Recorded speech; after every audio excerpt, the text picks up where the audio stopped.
ನಿಮ್ಮೆಲ್ಲರೂ ಕೂಡ ಬೆಳಗಿನ ಶುಭೋದಯಗಳನ್ನು ಬಯಸುತ್ತಾ ಈ ದಿನದ ತರಗತಿಯನ್ನು ನಾವು ಆರಂಭ ಮಾಡ್ತಾ ಇದ್ದೀವಿ.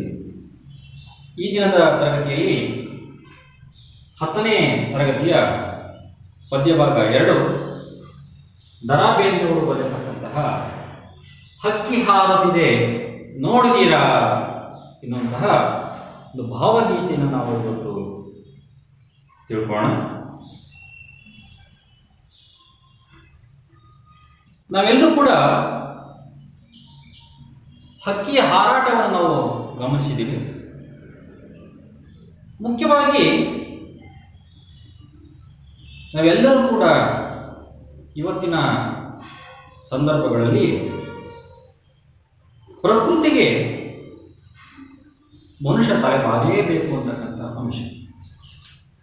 ನಿಸರ್ಗದೊಂದಿಗೆ ನಾವು ಮನುಷ್ಯ ಎಷ್ಟೇ ಬುದ್ಧಿಶಾಲಿ ಆದರೂ ಕೂಡ ತಂತ್ರಜ್ಞಾನವನ್ನು ತಿಳ್ಕೊಂಡು ಕೂಡ ಇವತ್ತಿನ ಸಂದರ್ಭದಲ್ಲಿ ನಾವು ಪ್ರಕೃತಿಯೊಂದಿಗೆ ಸೆಣಸಾಡೋಕ್ಕೆ ಆಗುವುದಿಲ್ಲ. ಅವೆಲ್ಲ ಅಂಶಗಳನ್ನು ತಿಳ್ಕೊಳ್ಳೋಕ್ಕಿಂತ ಮುಖ್ಯವಾಗಿ ಆಧುನಿಕ ಕನ್ನಡ ಸಾಹಿತ್ಯ ಪ್ರಕಾರಗಳಲ್ಲಿ ಕಾವ್ಯ, ನಾಟಕ, ಸಣ್ಣ ಕಥೆ, ಪ್ರಬಂಧಗಳು, ವಿಚಾರ ಸಾಹಿತ್ಯ, ವಿಮರ್ಶೆ ಇವೆಲ್ಲದಕ್ಕೂ ಮುಖ್ಯವಾಗಿ ಭಾವಗೀತೆ ಅಂತಕ್ಕಂಥ ಏನು ಸಾಹಿತ್ಯ ಪ್ರಕಾರದ ಒಂದು ಭಾಗವಾಗಿದೆ ಕಾವ್ಯದಲ್ಲಿ ಬರುವಂಥದ್ದು.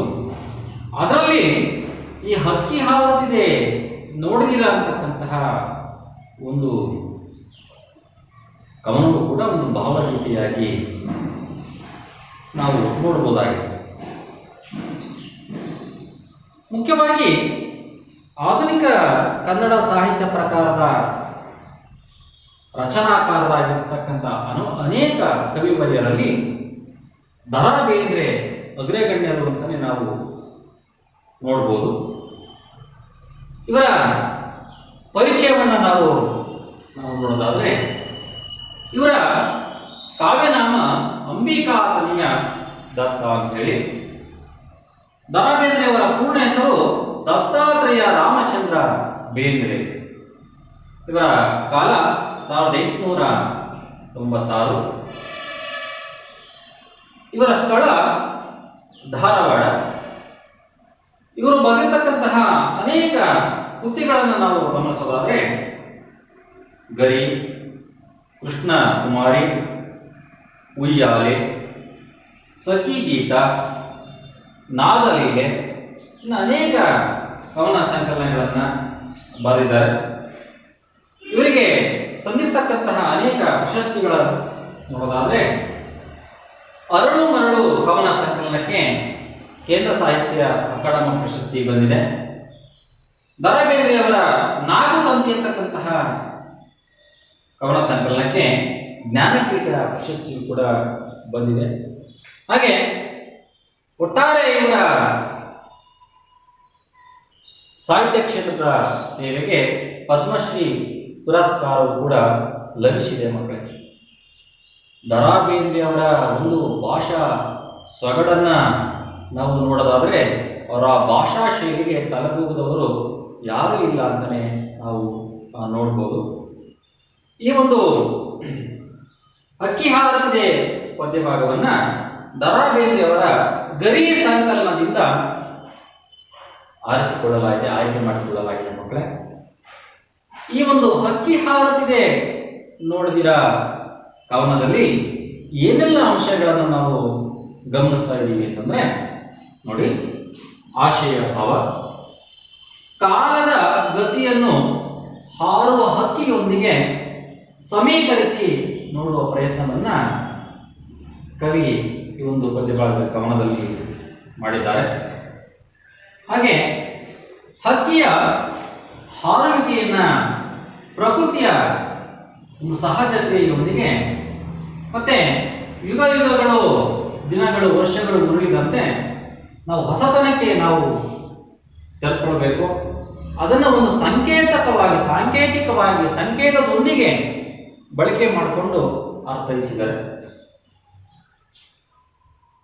ಹಾಗೆ ಕಾಲಪಕ್ಷಿಯ ಹೊಡೆತಕ್ಕೆ ಇವತ್ತು ಮನುಷ್ಯ ವೈಚಿತ್ರದ ಒಂದು ವಿಸ್ಮಯದಲ್ಲಿ ಇವತ್ತು ಇದ್ದಾನೆ, ಬದುಕನ್ನು ಸಾಗಿಸ್ತಾ ಇದ್ದಾನೆ, ಜೀವಿಸ್ತಾ ಇದ್ದಾನೆ. ಆ ಅಂಶವನ್ನು ಕೂಡ ಈ ಒಂದು ಪದ್ಯ ಭಾಗದಲ್ಲಿ ನಿಮಗೆ ಕವಿ ತಿಳಿಸಿಕೊಟ್ಟಿದ್ದಾರೆ.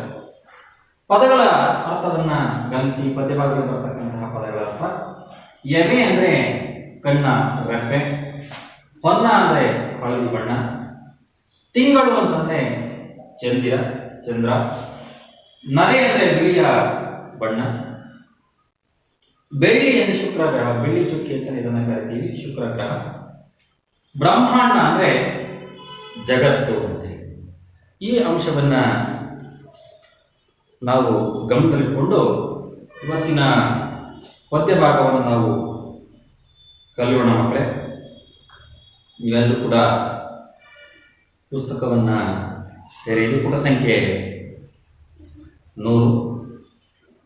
ಈ ಪದ್ಯ ಭಾಗದಲ್ಲಿ ಮುಖ್ಯವಾಗಿ ಇವತ್ತು ತನಗೆ ಅನಿಸಿರ್ತಕ್ಕಂತಹ ವಿಚಾರಗಳು, ಕೇಳಿರ್ತಕ್ಕಂತಹ ವಿಚಾರಗಳು, ನೋಡಿರ್ತಕ್ಕಂತಹ ವಿಚಾರಗಳನ್ನು ಬರೆಯೋದು ಅಷ್ಟು ಸುಲಭದ ಮಾತಲ್ಲ. ತನ್ನ ಭಾವನೆಗಳನ್ನು ಲಿಖಿತ ರೂಪದಲ್ಲಿ ವ್ಯಕ್ತಪಡಿಸೋದು ಪ್ರತಿಭಾವಂತರಿಗೆ ಮಾತ್ರ ಸಾಧ್ಯ. ಅಂತಹ ಪ್ರತಿಭಾವಂತ ಕವಿಗಳಲ್ಲಿ ದ.ರಾ ಬೇಂದ್ರೆಯವರು ಅಗ್ರಗಣ್ಯರು ಅಂತಲೇ ನಾವು ಹೇಳ್ಬೋದು.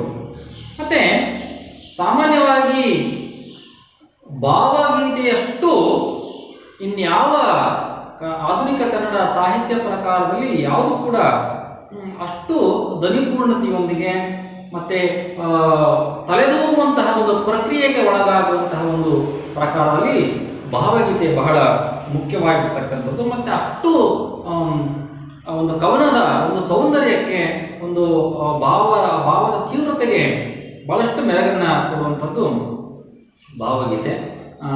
ಅದರಲ್ಲಿ ಈ ಒಂದು ಹಕ್ಕಿ ಹಾರುತ್ತಿದೆ ನೋಡಿದಿರ ಕವನ ಏನಿದೆ ಅದು ಕೂಡ ತುಂಬ ಅದ್ಭುತವಾಗಿರ್ತಕ್ಕಂತಹ ಕವನ ಅಂತಲೇ ನಾವು ನೋಡ್ಬೋದು. ಅದನ್ನು ನಾನು ರಾಗವಾಗಿ ಹಾಡುವ ಪ್ರಯತ್ನವನ್ನು ನಾನು ಮಾಡ್ತೀನಿ ಮಕ್ಕಳೇ. ನೀವು ಕೂಡ ಅದನ್ನು ಗಮನಿಸಿ ನೀವು ಕೂಡ ಹಾಡೋದಕ್ಕೆ ಪ್ರಯತ್ನವನ್ನು ಮಾಡಿ. ಎಲ್ಲ ನೋಡ್ಕೊಳ್ತಾ ಇದ್ದೀವಿ ಮಕ್ಕಳೇ. ನಾನು ಪದ್ಯವನ್ನು ಆರಂಭ ಮಾಡ್ತೀನಿ. ಪದ್ಯ 2, ಹಕ್ಕಿ ಹಾರುತ್ತಿದೆ ನೋಡಿದಿರ, ದ.ರಾ ಬೇಂದ್ರೆ. ಉಳಳಿದು ದಿನ ದಿನ ಬೆಳಗ್ಗೆ, ಸುತ್ತಮುತ್ತಲೂ ಮೇಲಕ್ಕೆ ಕೆಳಗೆ, ಗಾವುದ ಗಾವುದ ಗಾವುದ ಮುಂದೆ, ಎವೆ ತೆರೆದಿಕ್ಕುವ ಹುತ್ತಿನ ಒಳಗೆ, ಹಕ್ಕಿ ಹಾರುತ್ತಿದೆ ನೋಡಿದಿರಾ, ಹಕ್ಕಿ ಹಾರುತ್ತಿದೆ ನೋಡಿದಿರಾ. ಕರಿನರೆ ಬಣ್ಣದ ಪುಚ್ಚಗಳುಂಟು, ಬಿಳಿ ಹೊಳೆ ಬಣ್ಣದ ಗರಿ ಗರಿ ಉಂಟು, ಕೆನ್ನನ ಹೊನ್ನನ ಬಣ್ಣ ಬಣ್ಣಗಳ ರೆಕ್ಕೆಗಳೆರಡು ಪಕ್ಕದಲ್ಲುಂಟು, ಹಕ್ಕಿ ಹಾರುತ್ತಿದೆ ನೋಡಿದಿರಾ. ನೀಲ ಮೇಘ ಮಂಡಲ ಸಮಬಣ್ಣ, ಮುಗಿಲಿಗೆ ರೆಕ್ಕೆಗಳೊಡೆದವು ಅಣ್ಣ, ಚಿಕ್ಕೆಯ ಮಾಲೆಯ ಚೆಕ್ಕಿಸಿಕೊಂಡು, ಸೂರ್ಯ ಚಂದ್ರರನ್ನು ಮಾಡಿದೆ ಕಣ್ಣ, ಹಕ್ಕಿ ಹಾರುತ್ತಿದೆ ನೋಡಿದಿರಾ. ರಾಜ್ಯದ ಸಾಮ್ರಾಜ್ಯದ ತೆನೆ ಒಕ್ಕಿ, ಮಂಡಲ ಗಿಂಡಲಗಳ ಗಡಮುಕ್ಕಿ, ತೇಲಿಸಿ ಮುಳುಗಿಸಿ ಖಂಡ ಖಂಡಗಳ ಸಾರ್ವಭೌಮರ ನೆತ್ತಿಯ ಕುಕ್ಕಿ, ಹಕ್ಕಿ ಹಾರುತ್ತಿದೆ ನೋಡಿದಿರಾ. ಯುಗ ಯುಗಗಳ ಹಣೆ ಬರಹವ ಒರೆಸಿ, ಮನ್ವಂತರಗಳ ಭಾಗ್ಯವ ತೆರೆಸಿ, ರೆಕ್ಕೆಯ ಬೀಸುತ್ತ ಚೇತನಗೊಳಿಸಿ, ಹೊಸ ಕಾಲದ ಹಸು ಮಕ್ಕಳ ಹರಸಿ, ಹಕ್ಕಿ ಹಾರುತ್ತಿದೆ ನೋಡಿದಿರಾ. ಬೆಳ್ಳಿಯ ಹಳ್ಳಿಯ ಮೇರೆಯ ಮೀರಿ, ತಿಂಗಳ ನೂರಿನ ನೀರನ್ನು ಹೀರಿ, ಆಡಲು ಹಾಡಲು ತಾ ಹಾರಾಡಲು ಮಂಗಳ ಲೋಕದ ಅಂಗಳ ಕೇರಿ, ಹಕ್ಕಿ ಹಾರುತ್ತಿದೆ ನೋಡಿದಿರಾ. ಮುಟ್ಟಿದೆ ದಿಗ್ಮಂಡಲಗಳಾಂಚ ಆಚೆಗೆ ಚಾಚಿದೆ ತನ್ನಯ ಚುಂಚ ಬ್ರಹ್ಮಾಂಡಗಳನ್ನು ಒಡೆಯಲು ಎಂದು ಬಲ್ಲರು ಯಾರ ಹಾಕಿದ ಹೊಂಚ ಹಕ್ಕಿ ಹಾರುತ್ತಿದೆ ನೋಡಿದಿರಾ ಹಕ್ಕಿ ಹಾರುತ್ತಿದೆ ನೋಡಿದಿರಾ. ಅದ್ಭುತವಾಗಿರ್ತಕ್ಕಂತಹ ದ.ರಾ. ಬೇಂದ್ರೆಯ ಭಾವಗೀತೆಗಳಲ್ಲಿ ಇದು ಕೂಡ ಒಂದಾಗಿದೆ ಮಕ್ಕಳೇ. ಈ ಭಾವಗೀತೆಯ ಒಂದು ಭಾವಾರ್ಥವನ್ನು ಭಾವ ಸಾರಾಂಶವನ್ನು ನಾವು ತಿಳ್ಕೊಳ್ಳೋಣ. ಇಲ್ಲಿ ಹಕ್ಕಿ ಹಾರುತ್ತಿದೆ ನೋಡಿದಿರ ಪದ್ಯ ಭಾಗ ಭಾವಗೀತೆಯಾಗಿದ್ದರೂ ಕೂಡ ಒಂದು ಸಂಕೇತವಾದದೊಂದಿಗೆ ಪ್ರತಿಮೆಯೊಂದಿಗೆ ಹಲವಾರು ಅಂಶಗಳನ್ನು ಇಲ್ಲಿ ಕವಿವರಿಯರು ಇವತ್ತಿನ ಸಂದರ್ಭವನ್ನು ಗಮನದಲ್ಲಿಟ್ಕೊಂಡು ಯಾವತ್ತೂ ಕೂಡ ನಾವು ಕಾಲಮಾನಕ್ಕೆ ಕಾಲಚಕ್ರಕ್ಕೆ ನಾವು ಪರಿವರ್ತನೆಗಳನ್ನು ಬದಲಾವಣೆಗಳನ್ನು ಆಗಲೇಬೇಕು ಅಂತಕ್ಕಂತಹ ಅಂಶವನ್ನು ಈ ಪದ್ಯ ಭಾಗದಲ್ಲಿ ಬಹಳ ಅದ್ಭುತವಾಗಿ ದ.ರಾ. ಬೇಂದ್ರೆ ಅವರು ತಿಳಿಸ್ಕೊಟ್ಟಿದ್ದಾರೆ ಮಕ್ಕಳೇ. ಅದನ್ನು ಒಂದೊಂದೇ ಪದ್ಯ ಭಾಗವನ್ನು ನೋಡ್ತಾ ನೋಡ್ತಾ ಅರ್ಥೈಸ್ಕೊಳ್ಳೋಣ. ಇರುಳಿರುಳಳಿದು ದಿನ ದಿನ ಬೆಳಗ್ಗೆ ಸುತ್ತಮುತ್ತಲು ಮೇಲಕ್ಕೆ ಕೆಳಗೆ ಗಾವುದ ಮುಂದೆ ಎವೆತೆರ ದಿಕ್ಕುವ ಹೊತ್ತಿನ ಒಳಗೆ ಹಕ್ಕಿ ಹಾರುತ್ತಿದೆ ನೋಡಿದಿರ. ನಾವೆಲ್ಲರೂ ಕೂಡ ಹಕ್ಕಿಯ ಹಾರಾಟವನ್ನು ಸ್ವಚ್ಛಂದದ ಹಾರಾಟವನ್ನು ಆಕಾಶದಲ್ಲಿ ಏನು ಹಾರ್ತಾ ಇದೆ ಅದನ್ನು ನಾವೆಲ್ಲರೂ ಕೂಡ ಗಮನಿಸಿ. ಇಲ್ಲಿ ಇರುಳಿರುಳು ಅಳಿದು ದಿನ ದಿನ ಬೆಳಗ್ಗೆ ಇರುಳು ಕತ್ತಲು ಮುಗಿಸ್ಕೊಂಡು ಬೆಳಗಿನ ಸಂದರ್ಭದಲ್ಲಿ ಹಕ್ಕಿಯ ಚಿಲಿಪಿಯ ನಾದ ಅವು ಅವರ ಗಾಯನ ಮಾಡ್ತಾ ಇದ್ದೇವೆ ಅನ್ನೋ ರೀತಿಯಲ್ಲಿ ಪ್ರತಿಯೊಬ್ಬರಿಗೂ ಕೂಡ ಭಾಸವಾಗುತ್ತೆ ಮಕ್ಕಳೇ. ಬೆಳಗಿನ ಒಂದು ಶುಭೋದಯದ ಸಂದರ್ಭದಲ್ಲಿ ಹಕ್ಕಿಯ ಒಂದು ಚಿಲಿಪಿಲಿಯ ನಾದಗಳು ಅವುಗಳ ಒಂದು ಹಾರಾಟದ ಪ್ರಕ್ರಿಯೆಯನ್ನು ನಾವು ಗಮನಿಸ್ತಾ ಇದ್ದೀವಿ. ದಿನ ದಿನ ಬೆಳಗ್ಗೆ ಸುತ್ತಮುತ್ತಲು ಮೇಲಕ್ಕೆ ಕೆಳಗೆ ಆಕಾಶವನ್ನು ಒಂದು ಸಾರಿ ನಾವು ಸ್ವಚ್ಛಂದವಾಗಿ ಕಣ್ಣ ಹಾಯಿಸಿದರೆ ಎಲ್ಲೆಂದರಲ್ಲಿ ವಿವಿಧ ಜಾತಿಯ ಪಕ್ಷಿಗಳು ಹಾರಾಡುವ ಒಂದು ಪ್ರಕ್ರಿಯೆ ನಾವು ನೋಡ್ತಾ ಇದ್ದೀವಿ. ಅದು ತುಂಬ ನೋಡಲಿಕ್ಕೆ ಅಂದವಾಗಿರ್ತದೆ. ಹಾಗೆ ಗಾವುದ ಮುಂದೆ ಗಾವುದ ಅಂತಂದರೆ ಒಂದು ರೀತಿ ಒಂದು ದೂರ ಬಹುದೂರ ಹಾರಾಟ ಆಡುವಂತಹ ಒಂದು ಏನು ಪಕ್ಷಿಗಳನ್ನು ನಾವು ನೋಡ್ತೀವಿ. ಗಾವುದ ಅಂತಂದರೆ ಕಾಲಮಾನವನ್ನು ದಾರಿಯನ್ನು ಅಳೆಯುವ ಒಂದು ಮಾಪನ ಅಂತೇಳಿ ನಾವು ಅದನ್ನು ಗಮನಿಸ್ತೀವಿ ಮಕ್ಕಳೇ. ಇಲ್ಲಿ ಮುಖ್ಯವಾಗಿ ನೋಡಿದರೆ 12 ಮೈಲುಗಳ ಅಂತರವನ್ನು ನಾವು ಗಾವುದ ಅಂತೇಳಿ 4 ಹರಿದಾರಿ ಅಂತಲೂ ಕೂಡ ನಾವು ಅದನ್ನು ನೋಡ್ತೀವಿ ಮಕ್ಕಳೇ. ಗಾವುದ ಮುಂದೆ ಎವೆ ತೆರೆ ದಿಕ್ಕುವ ಹೊತ್ತಿನ ಒಳಗೆ ಹಕ್ಕಿ ಹಾರುತ್ತಿದೆ ನೋಡ್ತೀರಾ. ಎವೆ ಅಂತಂದರೆ ನಾವು ಕಣ್ಣು ತೆರೆಯುವಷ್ಟರಲ್ಲಿ ಹಕ್ಕಿ ತನ್ನ ರೆಕ್ಕೆಯನ್ನು ಜೋರಾಗಿ ಬಡಿತಾ ಬಹುದೂರ ಹಾರಾಟವನ್ನು ಹಾರುವ ಒಂದು ಅಂಶವನ್ನು ನಾವು ಗಮನಿಸಿದ್ದೀವಿ ಮಕ್ಕಳೇ. ನೋಡಿ, ಈ ಹಕ್ಕಿಯ ಹಾರಾಟದ ಪ್ರಕ್ರಿಯೆ ಏನಿದೆ ಇದನ್ನು ಬಾಹ್ಯವಾಗಿ ಕವಿ ಹೇಳಿದ್ರು ಕೂಡ ಆಂತರ್ಯದಲ್ಲಿ ನೋಡೋದಾದರೆ ಇವತ್ತು ಮನುಷ್ಯ ವಿವಿಧ ಯುಗಗಳನ್ನು ಕಾಲಗಳನ್ನು ದಾಟಿಕೊಂಡು ಇವತ್ತು ಆಧುನಿಕ ಪ್ರಪಂಚಕ್ಕೆ ನಾವು ಹೊರಟಿದ್ದೀವಿ. ತಂತ್ರಜ್ಞಾನದಲ್ಲಿ ಮನುಷ್ಯ ಬಹಳ ಪ್ರಮಾಣದ ಜ್ಞಾನವನ್ನು ಪಡ್ಕೊಂಡಿದ್ದಾನೆ. ಇವತ್ತು ಮನುಷ್ಯನ ಒಂದು ಒಂದು ಬುದ್ಧಿವಂತಿಕೆಯಿಂದ ಇವತ್ತು ಒಂದು ಪ್ರಾಪಂಚಿಕ ಜ್ಞಾನ ಏನಿದೆ, ಒಂದು ಸಮಾಜದಲ್ಲಿ ಪ್ರತಿಯೊಬ್ಬ ಮನುಷ್ಯನು ಕೂಡ ಇವತ್ತು ಕಾಲ ಪಕ್ಷಿಯ ಒಂದು ಕಾಲ ಪ್ರಮಾಣಕ್ಕೆ ಇವತ್ತು ಒಳಗಾಗಿ ಹರಾತುರಿಯಲ್ಲಿ ತನ್ನ ಬದುಕನ್ನು ಜೀವನವನ್ನು ಸಾಗಿಸ್ತಾ ಇದ್ದಾನೆ, ಬಹುದೂರ ಪ್ರಯಾಣವನ್ನು ಮಾಡಿದ್ದಾನೆ ಅಂತಕ್ಕಂಥ ಅಂಶವನ್ನು ಹಕ್ಕಿ ಹಾರಾಟದೊಂದಿಗೆ ಸಮೀಕರಿಸಿ ಇಲ್ಲಿ ದ.ರಾ. ಬೇಂದ್ರೆ ಅವರು ಹೇಳಿದ್ದಾರೆ ಮಕ್ಕಳೇ. ಕರಿನೆರೆ ಬಣ್ಣದ ಪುಚ್ಚಗಳುಂಟು.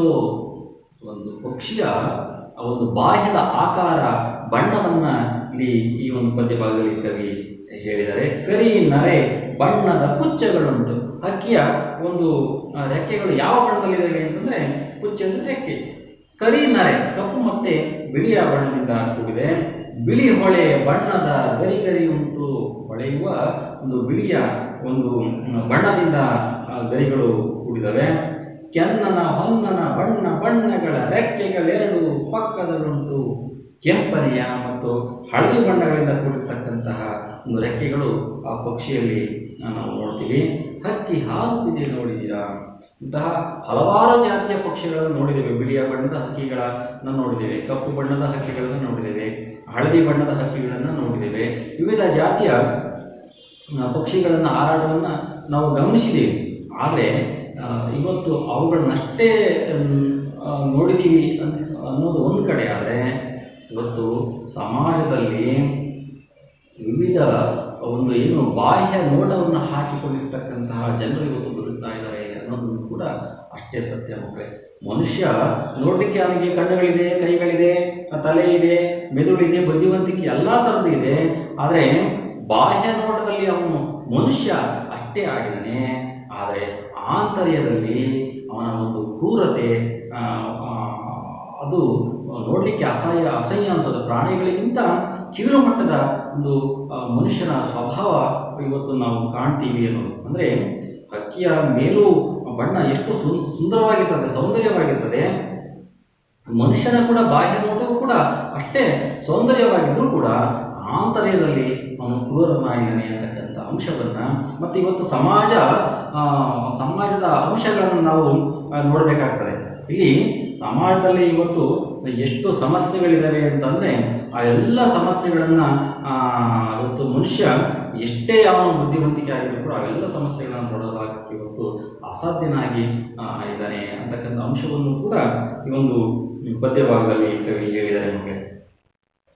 ಮೂರನೆಯ ಪದ್ಯವನ್ನು ಗಮನಿಸಿ. ನೀಲ ಮೇಘ ಮಂಡಲ ಸಮಬಣ್ಣ, ಮುಗಿಲಿಗೆ ರೆಕ್ಕೆಗಳು ಒಡೆದವು ಅಣ್ಣ.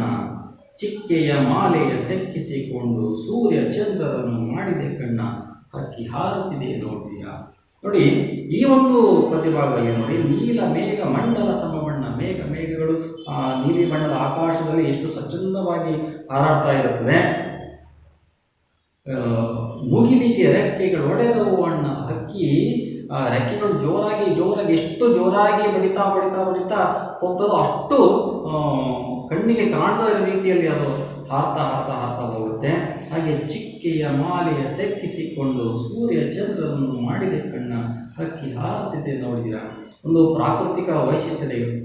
ಪ್ರಕೃತಿಯಲ್ಲಿ ಸೂರ್ಯ ಚಂದ್ರರು ಹೇಗೆ ಒಂದೆರಡು ಕಣ್ಣುಗಳಾಗಿ ಇವತ್ತು ಮನುಷ್ಯನ ಬದುಕನ್ನು ಸಾಗಿಸ್ತಾ ಇದ್ದೇವೆ, ಅದನ್ನು ಪಕ್ಷಿಯ ಎರಡು ಕಣ್ಣುಗಳಿಗೆ ಹೋಲಿಸಿದರೆ.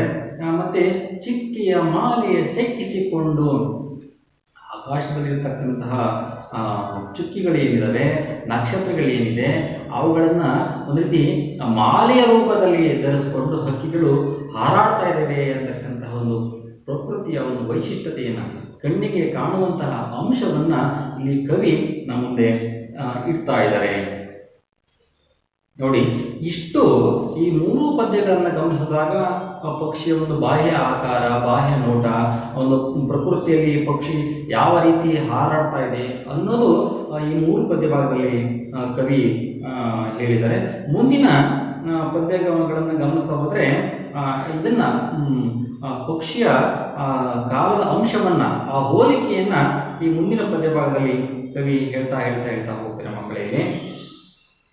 ರಾಜ್ಯದ ಸಾಮ್ರಾಜ್ಯದ ತೆನೆ ಒಕ್ಕಿ, ಮಂಡಲ ಗಿಂಡಲಗಳ ಗಡಮುಕ್ಕಿ, ತೇಲಿಸಿ ಮುಳುಗಿಸಿ ಖಂಡಗಳ ಸಾರ್ವಭೌಮರ ನೆತ್ತಿಯ ಕುಕ್ಕಿ, ಹಕ್ಕಿ ಹಾರುತ್ತಿದೆ ನೋಡಿದ.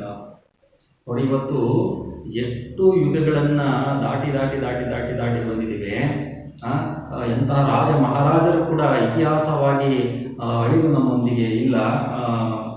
ಆದರೆ ರಾಜ್ಯಗಳನ್ನು ಮತ್ತು ಸಾಮ್ರಾಜ್ಯಗಳನ್ನು ಇವತ್ತು ಅವು ಕಣ್ಣಿಗೆ ಕಾಣುವಂತೆ ಉಳಿದಿದೆ. ಬಿಟ್ಟರೆ ಅಂಥ ವೈಭೋಗದ ಸ್ಥಿತಿ ಏನಿದೆ, ರಾಜ ಮಹಾರಾಜರುಗಳು ಕೂಡ ಆಳ್ವಿಕೆ ಏನಿತ್ತು ಆ ಎಲ್ಲ ವೈಭೋಗಗಳು ಕೂಡ ಇವತ್ತು ನಶಿಸಿ ಹೋಗಿದೆ. ಕಾಲಮಾನಕ್ಕೆ ತುತ್ತಾಗಿ, ಕಾಲದ ಹೊಡೆತಕ್ಕೆ ತುತ್ತಾಗಿ ಎಲ್ಲ ರಾಜ್ಯ ವೈಭೋಗದ ಒಂದು ಅಂಶಗಳು ಹಾಳಾಗಿ ಹೋಗಿದೆ.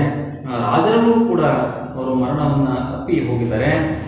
ಮಂಡಲ ಗಿಂಡಲಗಳ ಗಡಮುಕ್ಕಿ ಮಂಡಲ ಗಿಂಡಲಗಳ ಗಡಮುಕ್ಕಿ ತೇರಿಸಿ ಮುಳುಗಿಸಿ ಖಂಡ ಖಂಡಗಳ ಸಾರ್ವಭೌಮರ ನೆತ್ತಿಯ ಕುಕ್ಕಿ ಹಕ್ಕಿ ಹಾರುತ್ತಿದೆ ನೋಡಿದಿರಾ. ಮತ್ತು ಎಂತೆಂತಹ ಸಾರ್ವಭೌಮರು ಇವತ್ತು ಯಾವ್ಯಾವ ಜಗತ್ತಿನಲ್ಲಿ ಎಲ್ಲೆಲ್ಲಿ ಇದ್ದರೂ ವಿವಿಧ ಒಂದು ಖಂಡಗಳಲ್ಲಿ, ವಿವಿಧ ಸ್ಥಳಗಳಲ್ಲಿ, ವಿವಿಧ ದೇಶಗಳಲ್ಲಿ ಏನು ಇದ್ದರೂ ಇವತ್ತು ಅವರು ಯಾರು ಕೂಡ ಉಳಿದಿಲ್ಲ. ಎಲ್ಲರೂ ಕೂಡ ಆ ಮರಣವನ್ನು ಒಪ್ಪಿದ್ದಾರೆ. ಆದರೆ ಆ ಕಾಲದ ಅಂಶಗಳು ಏನಿದೆ, ಕಾಲಚಕ್ರ ಏನು ತಿರುಗ್ತಾ ಇರ್ತದೆ, ಆ ಎಲ್ಲ ಕಾಲಚಕ್ರಕ್ಕೆ ನಾವು ಸಿಲುಕಿಕೊಂಡಿದ್ದೇವೆ. ಕಾಲಮಾನ ಹೇಗೆ ದಾರಿಯನ್ನು ತೋರಿಸುತ್ತೋ ಆ ರೀತಿಯಾಗಿ ನಾವು ಜೀವನವನ್ನು, ಬದುಕನ್ನು ಸಾಗಿಸ್ತಾ ಹೋಗಬೇಕು ಮಕ್ಕಳೇ. ಇವತ್ತಿನ ಪರಿಸ್ಥಿತಿ ನಿಮ್ಗೆ ಗೊತ್ತಿದೆ. ಇವತ್ತು ಕೊರೋನಾ ಎಲ್ಲ ಕಡೆ ಕೂಡ ವೈರಾಣು ಹಬ್ಬಿದೆ. ಇದನ್ನು ತಡೆಗಟ್ಟಲಿಕ್ಕೆ ಮನುಷ್ಯ ಎಷ್ಟೇ ಜಾಣ ಆಗಿದ್ರು ಕೂಡ ಒಂದು ಹರಸಾಹಸವನ್ನು ಪಡ್ತಾನೆ ಇದ್ದಾನೆ. ಅದು ಕೂಡ ಸಮಸ್ಯೆಯಾಗಿ ಹೋಗಿದೆ. ಹಾಗಾಗಿ ಇಷ್ಟೊಂದೆಲ್ಲ ಒಂದು ಸಮಸ್ಯೆಗೆ ಮನುಷ್ಯ ಒಳಗಾಗಿದ್ದಾನೆ ಅನ್ನೋ ಪ್ರಸ್ತುತ ಕಾಲಮಾನಕ್ಕೂ ಕೂಡ ಈ ಒಂದು ಪದ್ಯ ಭಾಗ ನಾವು ಒಪ್ಕೊಳ್ಬೇಕಾಗುತ್ತೆ ಮಕ್ಕಳೇ. ಸಾರ್ವಭೌಮರ ನೆತ್ತಿಯ ಕುಕ್ಕಿ ಹಕ್ಕಿ ಹಾರುತ್ತಿದೆ ನೋಡಿರ.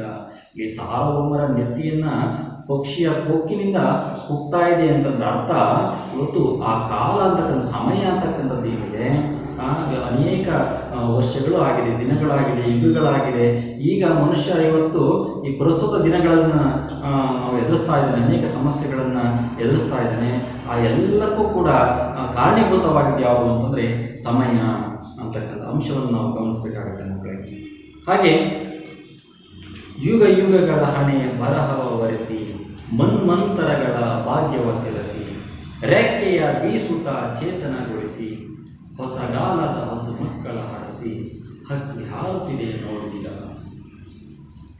ಈ ಹಕ್ಕಿ ನೋಡಿ, ಯುಗ ಯುಗಗಳ ಹಣೆ ಬರಹವ ವರೆಸಿ, ಹಣೆ ಬರಹ ಏನಿದೆ ಅವೆಲ್ಲವನ್ನು ಕೂಡ ಬರೆಯುವಂತಹ ಒಂದು ಅಂಶವನ್ನು ಸಮಯ ಒಳಗೊಂಡಿದೆ ಅಂತಕ್ಕಂಥದ್ದು. ಅದಕ್ಕೆ ಒಬ್ಬರು ಕವಿವರಿಯರು ಟೈಮ್ ಈಸ್ ವೆರಿ ಇಂಪಾರ್ಟೆಂಟ್ ಅಂತ ಹೇಳಿ, ಅಂದರೆ ಸಮಯ ಅಂತಕ್ಕಂಥದ್ದು ಬಹಳ ಮುಖ್ಯವಾಗಿರ್ತಕ್ಕಂಥದ್ದು. ಇವತ್ತಿನ ಸಮಯಗಳನ್ನು ಎಲ್ಲವೂ ಕೂಡ ಮನುಷ್ಯ ಇವತ್ತು ಹರಿಬರಿಯಾಗಿ ಅವಸರವಾಗಿ ಅವನ ಒಂದು ದಿನಗಳನ್ನು ಕಳೀತಾ ಇದ್ದಾನೆ ಮಕ್ಕಳೇ. ಬೆಳಗಿನ ಸಂದರ್ಭಗಳಾಗಿರ್ಬೋದು, ಅವನ ಒಂದು ಮಾನಸಿಕ ಒತ್ತಡದಿಂದ ಇವತ್ತು ಬದುಕನ್ನು ಮನುಷ್ಯ ಇವತ್ತು ಸಾಗಿಸ್ತಾ ಇದ್ದಾನೆ. ಅವನಿಗೆ ಸಮಾಧಾನ ಇಲ್ಲ, ಪ್ರೀತಿ ಇಲ್ಲ, ವಿಶ್ವಾಸ ಇಲ್ಲ, ನಂಬಿಕೆ ಇಲ್ಲ, ದ್ವೇಷದಲ್ಲಿ ಮುಳುಗೋಗಿದ್ದಾನೆ. ಅಂತಹ ಸಂದರ್ಭದಲ್ಲಿ ಬದುಕನ್ನು ಸಾಗಿಸ್ತಾ ಇದ್ದಾನೆ. ಒಬ್ಬರು ಕಂಡ್ರೆ ಒಬ್ಬರಿಗೆ ಆಗೋದಿಲ್ಲ. ಇಂತಹ ಅನೇಕ ಮನೋಭಾವ ಇಟ್ಕೊಂಡು ಇವತ್ತು ಮನುಷ್ಯ ಬದುಕನ್ನು ಸಾಗಿಸ್ತಾ ಇದ್ದಾನೆ. ಅದಕ್ಕೆ ಕಾರಣೀಭೂತವಾಗಿರ್ತಕ್ಕಂಥದ್ದು ಈ ಒಂದು ಸಮಯ ಅಂತಕ್ಕಂಥ ಅಂಶವನ್ನು ಇಲ್ಲಿ ಹೇಳ್ತಾ ಇದ್ದಾರೆ. ಯುಗ ಯುಗಗಳ ಹಣೆ ಬರಹವ ವರೆಸಿ, ಅನೇಕ ಯುಗಗಳಾಗಿದೆ, ಕಲಿಯುಗ ಇದು. ಇವತ್ತು ರಾಮಾಯಣ ಮಹಾಭಾರತದ ಕಥೆಗಳಲ್ಲಿ ಬರ್ತಕ್ಕಂತಹ ಅನೇಕ ಪಾತ್ರಗಳು ಕೂಡ ಕಳೆದು ಹೋಗಿದ್ದಾರೆ. ನಾವು ಅನೇಕ ಇವತ್ತು ಇತಿಹಾಸದಲ್ಲಿ ಓದ್ತಕ್ಕಂತಹ ಅನೇಕ ರಾಜ ಮಹಾರಾಜರು ಕೂಡ ಸಾಮ್ರಾಜ್ಯವನ್ನು ಆಳ್ವಿಕೆ ಮಾಡಿ ಅವ್ರ ನೆನಪಿಗೆ ಇತಿಹಾಸದ ಪುಟವನ್ನು ಸೇರಿದ್ದಾರೆ ಮಕ್ಕಳೇ. ಹಾಗೆ ಅವೆಲ್ಲವನ್ನು ದಾಟಿಕೊಂಡು ಮನ್ವಂತರಗಳ ಭಾಗ್ಯವ ತರಿಸಿ, ಮನ್ವಂತರ ಅಂದರೆ ಒಂದು ಹೊಸ ಕಾಲಮಾನ, ಹೊಸ ಘಟ್ಟ, ಪರಿವರ್ತನೆಯ ಕಾಲ. ನೋಡಿ, ನಾವು ಈ ಪರಿವರ್ತನೆ ಏನು ಇವತ್ತು ಜಗತ್ತು ಈ ಹಿಂದಿನ ಕಾಲವನ್ನು 3 ತಲೆಮಾರನ್ನು, ನಮ್ಮ ಅಜ್ಜಂದಿರ ಕಾಲವನ್ನು ಗಮನಿಸಿ, ನಮ್ಮ ಅಜ್ಜಂದಿರ ತಲೆಮಾರನ್ನು ನೀವು ಗಮನಿಸಿ, ಅವರ ಬದುಕುಗಳು ಹೇಗಿತ್ತು.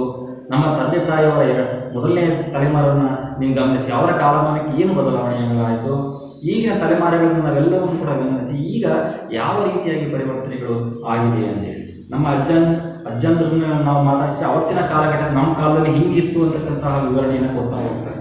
ಹಾಗೆ ನಮ್ಮ ತಂದೆ ತಾಯಿಯವ್ರನ್ನ ಕೇಳಿದ್ರೆ, ಇಲ್ಲ ನಮ್ಮ ಒಂದು ಕಾಲಘಟ್ಟಕ್ಕೆ ಈ ರೀತಿಯಾಗಿ ಬದಲಾವಣೆ ಆಯಿತು ಅಂತಕ್ಕಂಥ ಅಂಶವನ್ನು ಹೇಳ್ತಾ ಹೋಗ್ತಾರೆ. ಹಾಗೆ ಇವತ್ತಿನ ಸಂದರ್ಭವನ್ನು ಗಮನಿಸಿದರೆ ಎಷ್ಟು ಬದಲಾವಣೆ ಆಗಿದೆ.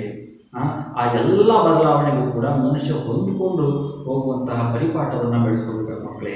ಪರಿವರ್ತನೆ ಬದಲಾವಣೆ ಅವನು ಆಗಲಿಲ್ಲ ಅಂತಂದರೆ ಅವನ ಬದುಕು ಅಂತಕ್ಕಂಥ ಕುಗ್ಗಿ ಹೋಗುತ್ತೆ, ನಶ್ವರ ಆಗುತ್ತೆ, ಬಾಳು ಅರ್ಥಹೀನ ಅನ್ನೋ ಸ್ಥಿತಿಗೆ ಅವನು ಹೋಗ್ತದೆ. ಹಾಗಾಗಿ ಅವನ ಒಂದು ಹೊಸ ಬದಲಾವಣೆಗಳಿಗೆ ಅವನು ಬದಲಾಗ್ತಾ ಒಂದು ಹೊಸತನಕ್ಕೆ ಅವನು ತನ್ನನ್ನು ತಾನು ಕಂಡುಕೊಳ್ಬೇಕು, ಬದುಕನ್ನು ಸಾಗಿಸ್ಬೇಕಾಗ್ತದೆ.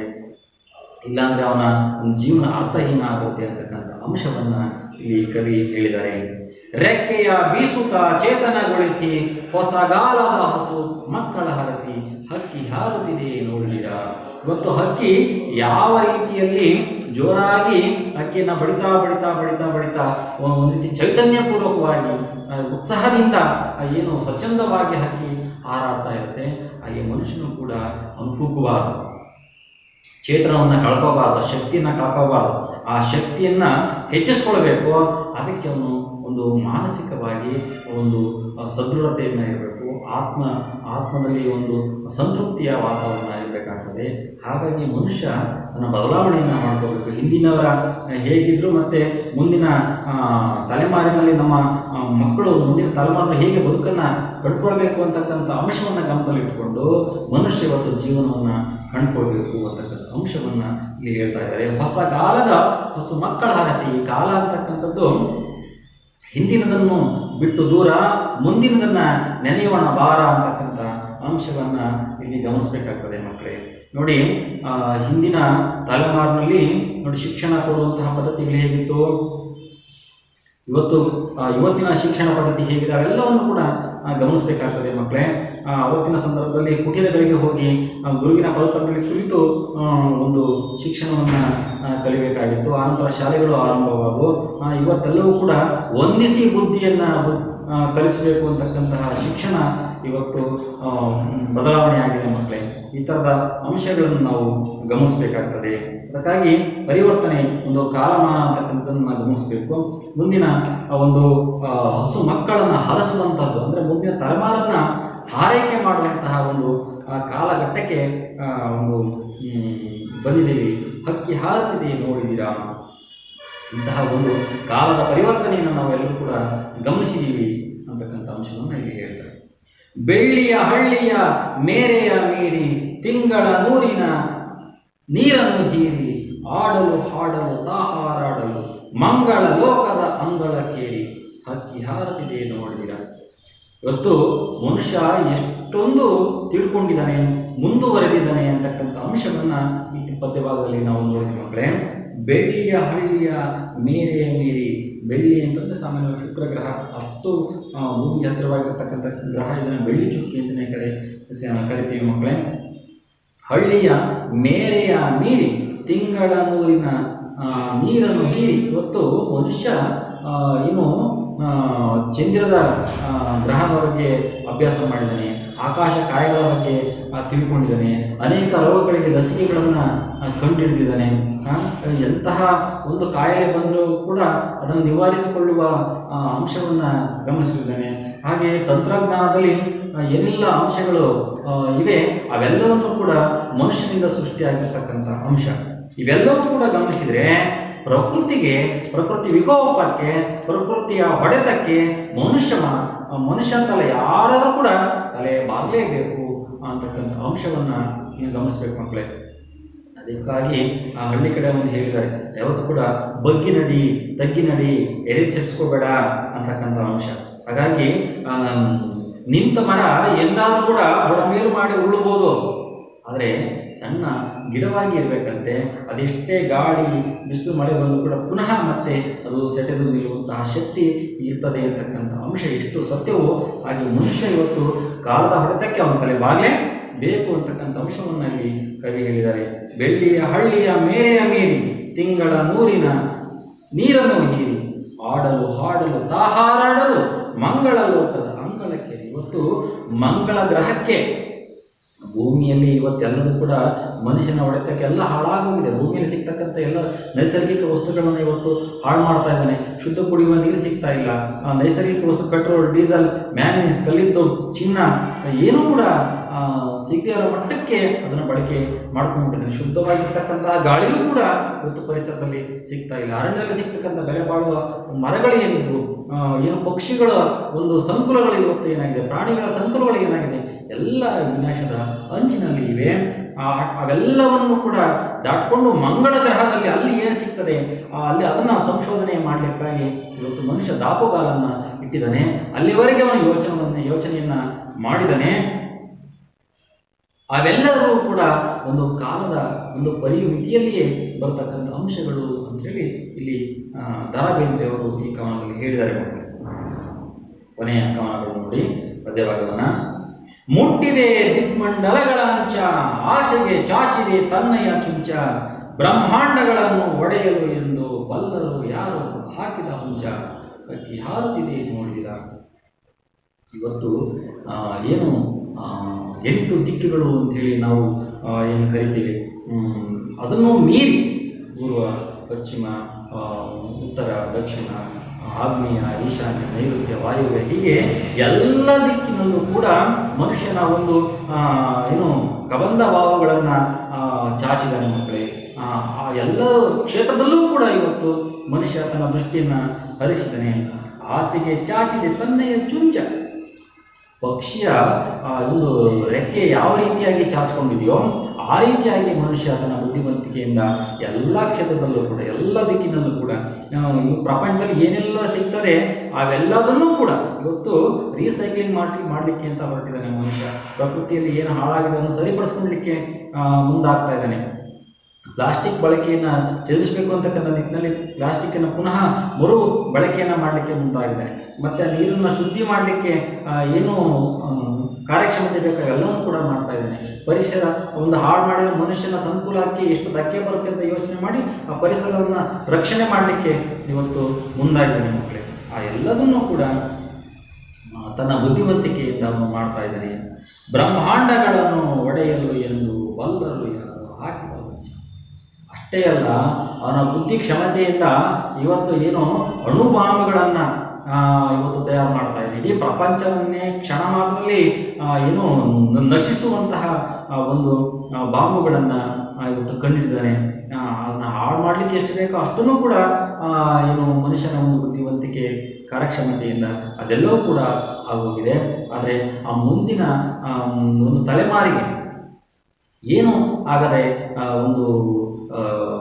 ಒಂದು ಕಾಲಮಾನ ಏನು ಹೇಳ್ತದೆ, ಆ ಕಾಲ ಪಕ್ಷಿಯ ಒಂದು ಕೂಗು ಏನು ಅಂತಕ್ಕಂತಹ ಅಂಶವನ್ನು ಇಲ್ಲಿ ಕವಿ ನಮಗೆ ಹೇಳಿದ್ದಾರೆ. ಬಲ್ಲರು ಯಾರ ಹಾಕಿದ ಸಂಚು. ಇವತ್ತು ನೋಡಿ, ಗಡಿ ಪ್ರದೇಶದಲ್ಲಿ ದೇಶಗಳ ನಡುವೆ ಯುದ್ಧಗಳು ಸಂಭವಿಸ್ತಾ ಇದ್ದಾವೆ. ಆ ಎಲ್ಲದನ್ನು ಕೂಡ ಮನುಷ್ಯನ ಒಂದು ಏನು ಬುದ್ಧಿಮತ್ತೆಯಿಂದಲೇ ಕೂಡ ಆಗಿರುವಂಥದ್ದು, ಶಕ್ತಿಯ ಪ್ರದರ್ಶನವೂ ಕೂಡ ಆಗಿರುವಂಥದ್ದು. ಇವತ್ತು ಮದ್ದುಗುಂಡುಗಳ ಒಂದು ಸುರಿಮಳೆಯಿಂದ ಅನೇಕ ಪ್ರಾಣಹಾನಿಗಳು ಆಗ್ತಾ ಇದ್ದಾವೆ. ಅವೆಲ್ಲವೂ ಕೂಡ ಒಂದು ಮನುಷ್ಯ ಸೃಷ್ಟಿಸಿಕೊಂಡಂತಹ ಮತ್ತು ಆ ಒಂದು ಪರಿವರ್ತನಾ ಹಾದಿಯೂ ಕೂಡ ಹಾಗೆಯೇ.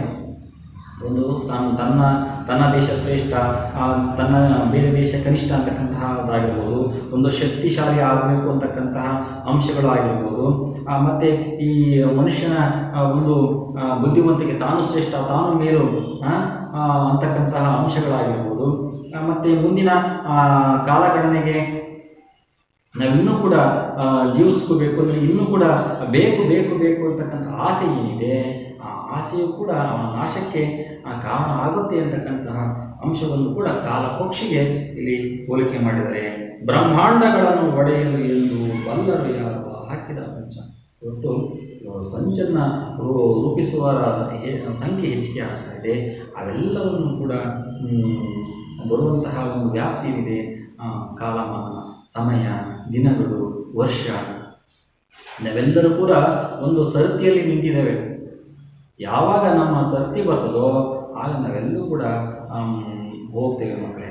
ಆದರೆ ಆ ಕಾಲ ಪಕ್ಷಿಯ ಹೊಡೆತಕ್ಕೆ ಸಿಲುಕದವರು ಯಾರೂ ಕೂಡ ಇಲ್ಲ ಅಂತಕ್ಕಂಥ ಅಂಶವನ್ನು ಪ್ರಸ್ತುತ ಕವನದಲ್ಲಿ ದ.ರಾ ಬೇಂದ್ರೆಯವರು ಇಲ್ಲಿ ಹೇಳಿದ್ದಾರೆ ಅಂತಲೇ ನಾವು ಹೇಳ್ಬೋದು ಮಕ್ಕಳೇ. ಭಾಳ ಅದ್ಭುತವಾಗಿರ್ತಕ್ಕಂತಹ ಒಂದು ಪದ್ಯಭಾಗ. ಪರೀಕ್ಷಾ ದೃಷ್ಟಿಯಿಂದ ಇದು ಬಹಳ ಮುಖ್ಯವಾಗಿರ್ತಕ್ಕಂಥದ್ದು. ನೋಡಿ, ಈ ಒಂದು ಪದ್ಯಭಾಗದಲ್ಲಿ ನೀವು ಕಂಠಪಾಠಕ್ಕೆ ನಿಮಗೆ 2 ಪದ್ಯಭಾಗಗಳನ್ನು ಕೊಟ್ಟಿದ್ದಾರೆ. ನೀಲ ಮೇಘ ಮಂಡಲ ಸಮಬಣ್ಣ ಅಂತಕ್ಕಂಥ ಒಂದು ಪದ್ಯ, ಯುಗಗಳ ಹಣೆ ಬರಹವ ವರೆಸಿ ಅಂತಕ್ಕಂತಹ ಒಂದು ಪದ್ಯ. 2 ಪದ್ಯವನ್ನು ನೀವು ಕಂಠಪಾಠ ಬರ್ಕೊಂಡು ಬರಬೇಕು. ಹಾಗೆ ದ.ರಾ ಬೇಂದ್ರೆಯವರ ಕವಿಕಾಲ ಕೃತಿಯ ಪರಿಚಯವನ್ನು ವಾಕ್ಯ ರೂಪದಲ್ಲಿ ನೀವು ಕಲ್ತ್ಕೊಂಡು ಬರ್ಕೊಂಡು ಬರಬೇಕು ಮಕ್ಕಳೇ. ಹಾಗೆ ಈ ಪದ್ಯಭಾಗದ ಭಾವ ಸಾರಾಂಶವನ್ನು ನೀವು ಒಂದ್ಸರಿ ಓದ್ಕೊಂಡು ಅರ್ಥ ಮಾಡಿಕೊಂಡು ನಿಮ್ಮದೇ ಆಗಿರ್ತಕ್ಕಂಥ ವಾಕ್ಯದಲ್ಲಿ ಬರೆದು ಚಟುವಟಿಕೆಯ ರೂಪದಲ್ಲಿ ನೀವು ನಮಗೆ ಕೊಡಬೇಕಾಗುತ್ತೆ ಮಕ್ಕಳೇ. ಇಷ್ಟು ಅಂಶವನ್ನು ನೀವು ಗಮನದಲ್ಲಿಟ್ಕೊಂಡು ಈ ಪದ್ಯ ಭಾಗವನ್ನು ನೀವು ಓದಬೇಕಾಗ್ತದೆ. ಇಲ್ಲಿ 1 ಅಂಕದ ಪ್ರಶ್ನೆಗಳನ್ನು ನೋಡಿ ಮತ್ತು 2 ಅಂಕದ ಪ್ರಶ್ನೆಗಳನ್ನು ಗಮನಿಸಿ, ಸಂದರ್ಭ ಸ್ವಾರಸ್ಯದ ಪ್ರಶ್ನೆಗಳನ್ನು ನೀವು ಗಮನಿಸಬೇಕಾಗ್ತದೆ. ಹಾಗೆ ಭಾಷಾ ಅಭ್ಯಾಸದಲ್ಲಿ ಬರತಕ್ಕಂತಹ ಪ್ರಶ್ನೆಗಳನ್ನು ನೀವು ಓದ್ಕೊಂಡು ಏನಾದರೂ ಕೂಡ ಈ ಪದ್ಯ ಭಾಗದಲ್ಲಿ ನಿಮಗೇನು ಸಮಸ್ಯೆಗಳು ಕಂಡು ಬಂದರೆ ನೀವು ಪುನಃ ಕೇಳಿ ಅಂತೇಳಿ ಹೇಳ್ತಾ ಈ ಒಂದು ತರಗತಿಯಲ್ಲಿ ಮುಕ್ತಾಯ ಮಾಡ್ತಾ ಇದ್ದೀವಿ. ಧನ್ಯವಾದಗಳು.